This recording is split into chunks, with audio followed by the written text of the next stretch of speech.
বৈষম্য বিরোধী ছাত্র আন্দোলনের অন্যতম নেতৃত্বশীল মোহাম্মদ শাকির আহমদ, বর্তমান আছেন মোহাম্মদ শাকির আহমদ।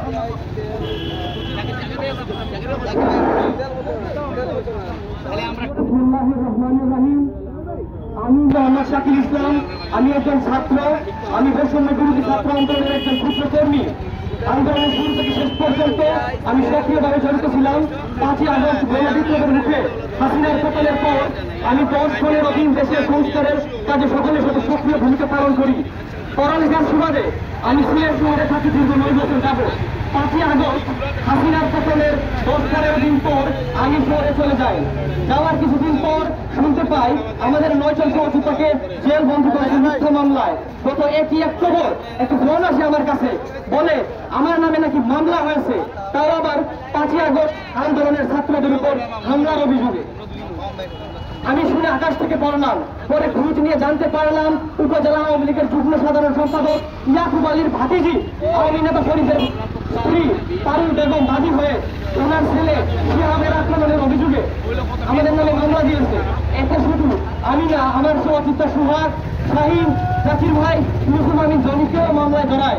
আমাদের মামলায় জড়ানোর কারণ হলো আমরা জেনে যাই শিহাব গুলি খায়নি, সে মোটর সাইকেল অ্যাক্সিডেন্ট করে হাসপাতালে ভর্তি হয়েছিল। শিহাবের বাবা আওয়ামী নেতা শরীফ কোম্পানিগঞ্জে বিভিন্ন মানুষকে তার ছেলে শিহাবকে ভিকটিম দেখিয়ে মামলা দেওয়ার ভয়ভীতি দেখিয়ে যে চাঁদাবাজি করেছে সেটা আমরা ধরে ফেলি। অথচ এই শিহাবকে আমরা ফ্রি চিকিৎসার ব্যবস্থা করে দিয়েছিলাম, বিভিন্ন অনুদান এনে দিয়েছিলাম, ভাবছিলাম সে হয়তো আঘাত পেয়েছে, কিন্তু বাস্তবতা আপনারা সবাই ফেসবুকে দেখেছেন। শরীফ দীর্ঘদিন কেন্দ্রীয় সমন্বয়ক হাসনাত আব্দুল্লাহ সার্জিস আলমের নাম ভাঙিয়ে চাঁদাবাজি ব্ল্যাকমেইল করে আসছে। এর যথেষ্ট প্রমাণ সামাজিক যোগাযোগ মাধ্যমে ভাইরাল হয়েছে। প্রিয় ভাই বোনেরা, খুনি হাসিনা দেশ ছেড়ে পালিয়ে গেলেও তার রেখে দেওয়া ফ্যাসিস্ট প্রেতাত্মারা এখনো সক্রিয়, যা এই দুটি ঘটনা মিথ্যা মামলা থেকে স্পষ্ট করে বোঝা যায়। তারা পুরনো কায়দায় মানুষকে ঘায়েলের চেষ্টা করছে। আমরা 9 জন সহযোদ্ধাকে তারা জেলে ভরে ফেসবুকে প্রকাশ্যে স্ট্যাটাস দেয় তারা জেলে যাওয়ার আগে নাকি আমরাই জেলে চলে গেছি, যা অত্যন্ত দুঃখজনক ব্যাপার। প্রশাসনের উদ্দেশ্যে স্পষ্ট করে বলতে চাই, যারা আন্দোলনরত শিক্ষার্থীদের উপর আক্রমণ করেছে, এখন চাঁদাবাজি করতেছে, আমাদের ভাই বোনদেরকে হয়রানি করতেছে, আমাদের ভাই বোনদেরকে বিভিন্ন ষড়যন্ত্রে লিপ্ত, তাদেরকে দ্রুত গ্রেফতার করুন।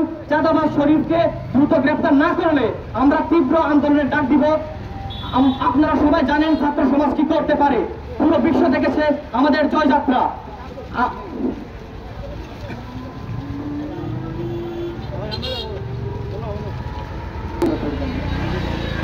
আপনারা সবাই জানেন ছাত্র সমাজ কি করতে পারে, পুরো বিশ্ব দেখেছে আমাদের জয়যাত্রা। আমরা আবার ঐক্যবদ্ধ হয়েছি, আমাদের নিয়ে নোংরা খেলা খেলবেন না, টিকতে পারবেন না। হাসিনায় টিকতে পারেনি, আপনারা তো কিছুই না। যদি চাঁদাবাজ শরীফকে 24 ঘন্টার ভিতরে গ্রেফতার না করা হয়, আমরা তীব্র আন্দোলনের ডাক দিব। আমরা কোম্পানিগঞ্জকে অচল করে দেবো যদি চাঁদাবাজ শরীফকে এবং আমরা 9 জন সহযোদ্ধাকে যারা হয়রানি করেছে, জেলবন্দি করেছে, তাদের বিরুদ্ধে অ্যাকশন না নেওয়া হয়, আমরা কোম্পানিগঞ্জকে অচল করে দিব। প্রিয় ভাই বোনেরা, আপনারা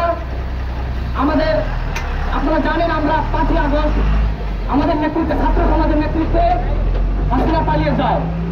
আমরা আন্দোলন করেছি, অথচ সেই আন্দোলনে আমরা সক্রিয় থাকার পরেও আমরা নাকি ছাত্র সমাজের উপর হামলা করেছি, সেটা বলে সে আমাদের উপর মামলা করেছে। আমরা এর তীব্র নিন্দা জানাই এবং আমি চাই দ্রুত তাদের গ্রেফতার করা হোক।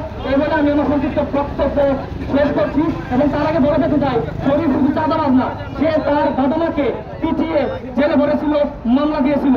আমরা তার দ্রুত বিচার চাই, না হলে আমরা তীব্র আন্দোলন ডাক দিব। এই বলে আমি আমার সংক্ষিপ্ত বক্তব্য শেষ করতে চাই। ইনকিলাব জিন্দাবাদ।